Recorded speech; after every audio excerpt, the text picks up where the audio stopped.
নমস্কাৰ। আজি মই মোৰ ভ্লগটোলৈ আপোনালোক সকলোকে স্বাগতম জনাইছোঁ। কাইলৈৰ পৰা ভাদ মাহৰ আৰম্ভ হ'ব আৰু পবিত্ৰ ভাদ মাহৰ দিনকেইটা ভগৱান শ্ৰীকৃষ্ণৰ আশীৰ্বাদত সকলোৰে মনৰ আশা পূৰণ হওক আৰু ভগৱানে মংগল কৰক সকলোকে। পবিত্ৰ ভাদ মাহৰ হৈ সকলোকে শুভেচ্ছা জনালোঁ।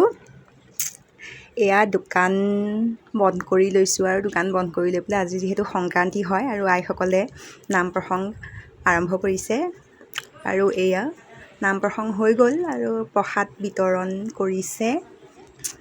আমি প্ৰসাদ গ্ৰহণ কৰিলোঁ সকলোৱে। কাইলৈৰ পৰা ভাদ মাহৰ আৰম্ভ হ'ব আৰু সদায় নাম প্ৰসংগ চলি থাকিব।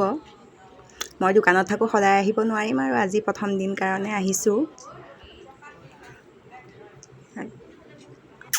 মনটো নৰয় ন নাম গাবলৈ বা শুনিবলৈ ভাল লাগে যে, সেইকাৰণে আহিছোঁ আৰু সদায়তো আহিব নোৱাৰিম আৰু মাজে মাজে আহিম।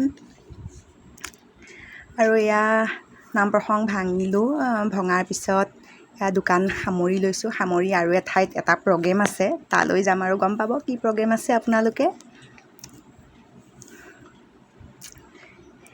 এয়া আহি পাই গ'লোহি আৰু এয়া কি গম পাইছেনে, এয়া সত্যনাৰায়ণ পূজা কৰা হৈছে। এঘৰ ওচৰৰে মানুহ এঘৰত পাতিছে, তাত নিমন্ত্ৰণ দিছিলে। মই তালৈকে আহিছোঁ আৰু লগত মোৰ ছোৱালীও আহিছে, তাইক লৈ পেলাই আহিছোঁ। এহেঁতৰতো বেলেগত প্ৰগ্ৰেম আছে।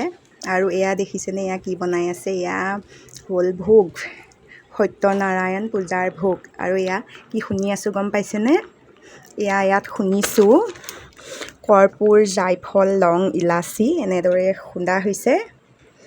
আৰু ভোগ বনাবলৈ কি কি লাগে আপোনালোকে জানেই চাগে।